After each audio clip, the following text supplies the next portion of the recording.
आज प्रारंभ करते हैं हम लोग प्रथम अध्याय सॉलिड स्टेज को, यानी ठोस अवस्था। तो ठोस अवस्था यह अध्याय को तो आप लोग छोटे क्लासों में यह अध्ययन कर चुके रहोगे कि पदार्थ अर्थात द्रव्य, पदार्थ या द्रव्य जिसे कि मैटर कहते हैं कि सामान्यतः तीन अवस्थाएं मानी जाती है। तो रही बात ये द्रव्य या पदार्थ मीन्स क्या होता है, तो वह वस्तु जिसे ज्ञानेंद्रिय द्वारा अनुभव की जा सकती है उसे हम द्रव्य या पदार्थ कहते हैं। जैसे ये हवा भी आपका एक प्रकार का पदार्थ हो जाएगा। तो ये पदार्थ या द्रव्य की सामान्यतः तीन अवस्थाएं रहती है। क्या क्या हो जाता है आपका, ठोस हो जाएगा, और दूसरा हो जाता है आपका द्रव हो जाएगा, तीसरा हो जाता है गैस हो जाता है। यानी ठोस, द्रव और गैस सामान्यतः तीन अवस्थाएं मानी जाती है। इसके उपरांत और दो अवस्थाएं भी रहती है, प्लाज्मा अवस्था बोल की, प्लाज्मा स्टेज, और बोराइंस्टीन यह बोल के, यानी 5 प्रकार का रहता है। तो ये दोनों को मुख्य अवस्था में नहीं मानी जाती है। तो सामान्यतः तीन अवस्थाएं मानी जाती है, ठोस, द्रव और गैस। तो इन तीनों को हम लोग छोटे क्लासों में सामान्य परिभाषा पढ़ चुके हैं कि जिनमें बहने का गुण नहीं पाया जाता है, यानी वो ठोस हो जाते हैं, और जिनमें बहने का गुण रहता है वो द्रव हो जाता है, जिनमें बहुत ज़्यादा फैलाव का गुण रहता है वो गैस हो जाते हैं। तो के बारे में हम लोग इसे रसायन के आधार पर, केमिकल बेस पर डिफाइनिंग करेंगे ठोस, द्रव और गैस को। तो ये प्लाज्मा स्टेज और बोराइंस्टीन अवस्था मीन्स क्या होता है, तो प्लाज्मा अवस्था का अर्थ होता है आपका अतिरक्त तप्त अवस्था को, अतिरक्त तप्त अवस्था को प्लाज्मा अवस्था कहते हैं। जैसे यह स्टार में पाया जाता है, यानी तारों में पाया जाता है। रक्त तप्त अतिरक्त अवस्था को प्लाज्मा अवस्था कहते हैं, और अति शीतलन अवस्था को अतिशीतित अवस्था या बोराइंस्टीन अवस्था कहते हैं, जिसको कि आप लोग ज़्यादा डीपली कॉलेज में अध्ययन करोगे। तो हम लोग आज ये पदार्थ की तीन अवस्थाएं ठोस, द्रव और गैस के बारे में एक एक करके पढ़ेंगे। तो पहले देख लेते हैं गैस का क्या अभिप्राय रहता है। तो वह पदार्थ, यानी वह पदार्थ जिसका आयतन और आकार, यानी आयतन और आकार दोनों निश्चित नहीं रहता है, उनका दोनों डिफाइन नहीं रहता है। आयतन भी निश्चित नहीं रहेगा और आकार भी निश्चित नहीं रहेगा, तो उसे हम लोग गैस कहेंगे। दूसरा द्रव लिक्विड, तो वह पदार्थ या वह पदार्थ जिसका आयतन तो निश्चित रहेगा, यानी आयतन फिक्स रहेगा, परंतु आकार जो है पात्र के अनुरूप बदलती जाती है। जैसे एक बाटल पानी ले जाएंगे, एक बाटल पानी लेंगे, यानी 1 लीटर जैसे पानी ले जाते हैं, तो उसको बाटल में रखेंगे तो अलग आकार हो जाएगा, और बर्तन में रखेंगे तो अलग आकार हो जाएगा, कटोरी में रखेंगे तो अलग आकार हो जाएगा, जमीन में रखेंगे तो अलग आकार हो जाएगा। मीन्स उसका आयतन वही 1 लीटर है, लेकिन उसका आकार जो है पात्र के अनुरूप बदलता जाता है। तो इसे कहते हैं हम लोग द्रव कहते हैं। और तीसरा होता है ठोस, तो सॉलिड। तो सॉलिड मीन्स होता है जिसका आयतन व आकार जो है, आयतन और आकार दोनों अपरिवर्तित रहता है, यानी समय के साथ नहीं बदलता रहता है। तो उसे अपन कहते हैं हम लोग सॉलिड, ठोस कहते हैं। यानी पदार्थ की वह अवस्था जिसमें उसका आयतन व आकार निश्चित रहता है, यानी वॉल्यूम और उसका साइज जो है डिफाइनिंग रहता है, तो उसे कहते हैं अपन सॉलिड कहते हैं। जैसे एक ईंट ले जाएंगे तो ईंट को जहाँ भी रखेंगे उतना ही, यानी आयतन, जितना आयतन था उतना आयतन रहेगा, और उसका कहीं पर भी रख दो, पानी के अंदर रखोगे तो वैसा आकार रहेगा, और बाहर भी रखोगे, यानी कहीं पर भी रखोगे तो उसका आकार नहीं बदलता है। तो इस प्रकार से यह क्या हो जाएगा आपका ठोस हो जाएगा। तो जिसमें आयतन व आकार दोनों निश्चित रहता है वो ठोस हो जाएगा, जिसमें केवल आयतन निश्चित रहता है, आकार नहीं, द्रव हो जाएगा, और जिसमें दोनों अनिश्चित रहते हैं वो गैस हो जाएगा। जैसे विचार करते हैं हम लोग एग्जाम हॉल में बैठे हुए विद्यार्थी, तो एग्जाम हॉल में बैठे हुए विद्यार्थी पर विचार करेंगे तो वो सभी परिस्थिति में एग्ज़ाम देते समय भी उसी प्रकार रहेंगे और कोई टीचर इंटर करने पर भी उसी प्रकार रहेंगे, यानी उनका समय के साथ परिवर्तन नहीं होगा। तो उनका आयतन और आकार क्या रहता है, दोनों निश्चित रहेगा। तो वो क्या हो जाएगा, आपका ठोस हो जाएगा।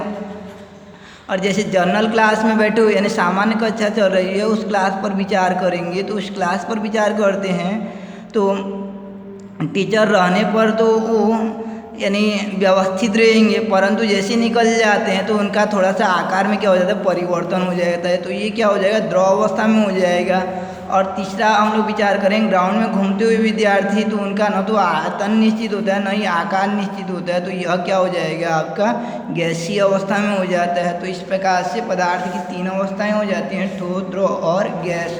तो हम लोग कक्षा 12वीं में अध्ययन करेंगे, यानी 12th क्लास में ओनली सॉलिड स्टेज के बारे में हम लोग पढ़ेंगे, ठोस अवस्था के बारे में पढ़ते हैं। तो ठोस का डेफिनेशन यानी सॉलिड का डेफिनेशन देंगे। तो ठोस अवस्था का अभिप्राय क्या रहता है, तो ठोस का पहला एक कैरेक्टर रहता है यानी विशेषता रहता है कि उसका आयतन और आकार क्या हो जाता है, निश्चित रहता है। तो पदार्थ की वह अवस्था जिसमें उसका आयतन व आकार निश्चित होता है। दूसरा कि रचक कण पर्याप्त आकर्षण बल द्वारा सुसंकुलित रहते हैं। कई बार रचक कण किन्हें कहते हैं, तो कोई भी ठोस का निर्माण जो है छोटे छोटे कणों के समूहन से हुआ रहता है।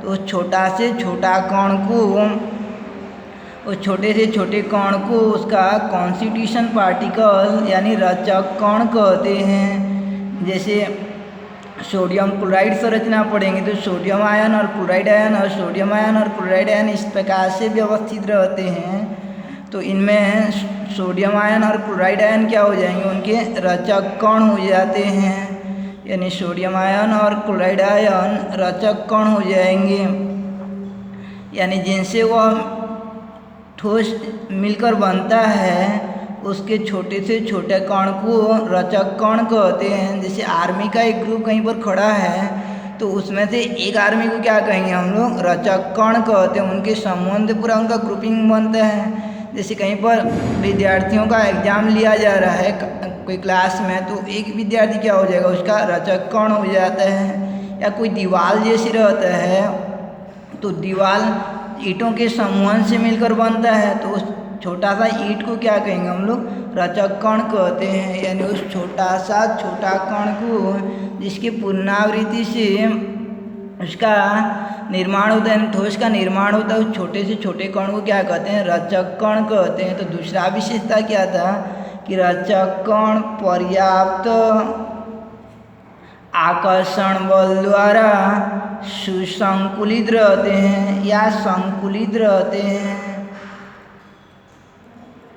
सुसंकुलित या संकुलित रहते हैं।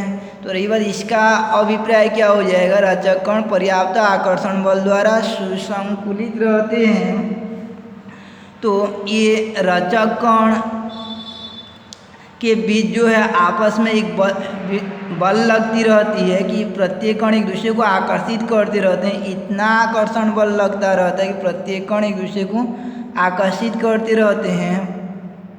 तो इतना आकर्षण बल रहता है कि ये न तो ईश्वर बहुत ज़्यादा आकर्षित होता है, ईश्वर यानी सभी दिशा में समान होता है, तो किसी और इसका विस्थापन नहीं हो पाता है। तो इसको कहा जाता है पर्याप्त आकर्षण बल द्वारा संकुलित रहते हैं, यानी आपकी भाषा में टस का मस नहीं हो पाते हैं। तो उस प्रकार की व्यवस्था को सुसंकुलन कहते हैं। जैसे हम लोग लड्डू खरीदने के लिए जाते हैं तो वहाँ पे लड्डुओं का पैकिंग कैसे रहता है कि ऐसा रहता है कि ये हिल भी नहीं पाता है, तो ऐसा व्यवस्था को क्या कहते हैं हम लोग, सुसंकुलन कहते हैं। सुसंकुलन का अभिप्राय रहता है अच्छी तरह से जमा कर रखना, यानी सुसंकुलन का अभिप्राय हो जाएगा अच्छी तरह से जमा कर रखना। जैसे कि ये बाजार वगैरह में गए रहोगे आप लोग, तो जो ठेले वाले रहते हैं फलों को ऐसा व्यवस्थित किए रहते हैं कि अधिक से अधिक वहाँ पे आए और न भी गिरे, तो वह व्यवस्था को क्या कहेंगे हम लोग, सुसंकुलन कहेंगे।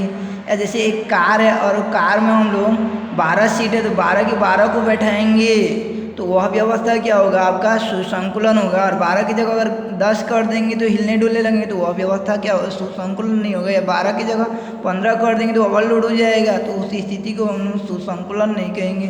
सुसंकुलन का एक बेस्ट एग्जाम्पल आप लोग कि अंडा का जो कैरेट रहता है वहाँ पर जो एग का अरेंजमेंट रहता है वह व्यवस्था क्या कहलाता है, सुसंकुलन कहलाता है।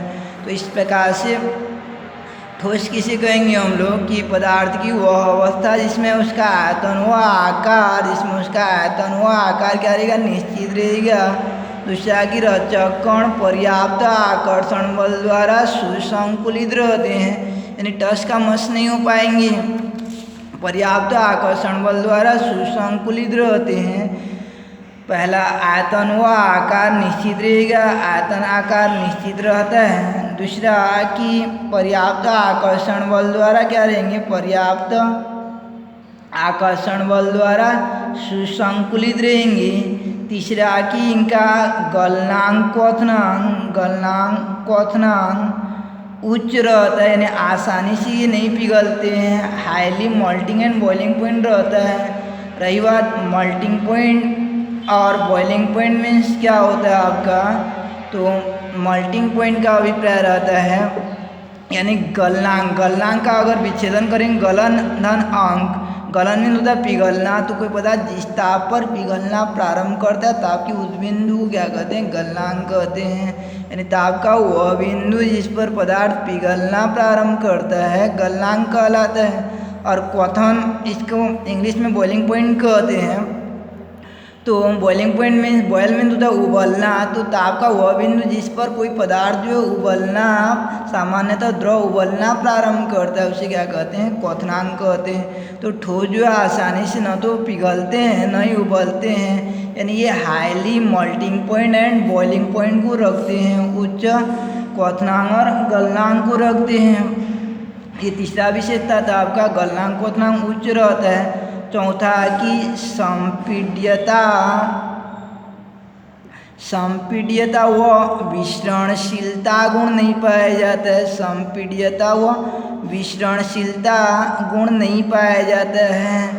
रही बात ये संपीड्यता मीन्स क्या होता है, तो संपीड्यता का अभिप्राय रहता है कि उसको दबाएंगे, प्रेशर डालेंगे, जैसे आपका ब्रेड रहता है उसको दबाने पर दब जाता है, तो उस गुण को कहते हैं संपीड्यता। यानी कंप्रेस्ड का जो प्रॉपर्टीज रहता है उसको संपीड्यता कहते हैं। तो ठोस में यह गुण नहीं पाया जाता, यानी दबने का गुण नहीं पाया जाता है। और विसरणशीलता का अभिप्राय रहता है फैलाव, यानी फैलने के गुण को विसरणशीलता कहते हैं। जैसे एक अगरबत्ती को किनारे में जला देते हैं तो लास्ट तक उसका स्मेलिंग आ जाता है, तो वह घटना विसरण के कारण होता है, यानी फैलना को क्या कहा जाता है, विसरणशीलता कहा जाता है। तो ठोस को दबाएंगे तो फैलने का गुण नहीं पाया जाता है कि दबने का गुण नहीं पाया जाता है। तो इस प्रकार चार विशेषता हो गई। पहला था आयतन व आकार निश्चित रहेगा, दूसरा कि रचक कण पर्याप्त आकर्षण बल द्वारा सुसंकुलित रहते हैं यानी व्यवस्थित रहते हैं, और तीसरा कि गलनांक क्वथनांक उच्च रहता है, और चौथा कि संपीड्यता व विसरणशीलता गुण नहीं पाया जाता है।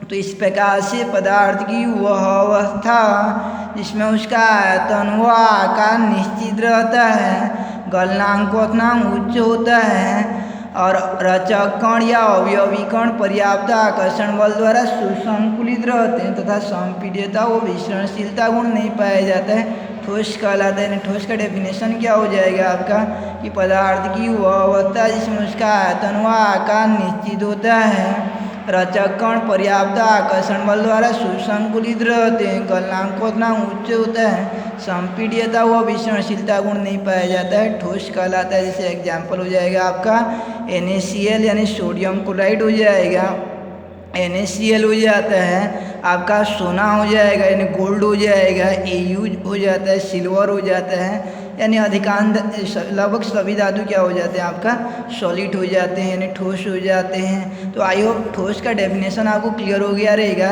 नेक्स्ट टाइम देखेंगे अपन की टाइप्स ऑफ सॉलिड यानी ठोस के प्रकार। तो ठोस के दो प्रकार रहते हैं, क्रिस्टलीय और अक्रिस्टलीय ठोस। तो आज हम लोग पढ़े कि आपको इस प्रकार का नोट्स बनाना है, ये था ठोस अवस्था। तो पदार्थ की वह अवस्था जिसमें उसका आकार व आयतन निश्चित होता है। रचक कण पर्याप्त आकर्षण बल द्वारा सुसंकुलित रहते हैं। गलनांक व द्रव्यमान उच्च होता है। वो संपीड्यता वो विसरणशीलता गुण नहीं पाया जाता है, ठोस अवस्था कहलाता है। जैसे आपका हो जाता है NaCl, ग्रेफाइट, कांच, ये सब ठोस हो जाते हैं। नेक्स्ट टाइम देखेंगे अपन टाइप्स ऑफ सॉलिड यानी ठोस के प्रकार।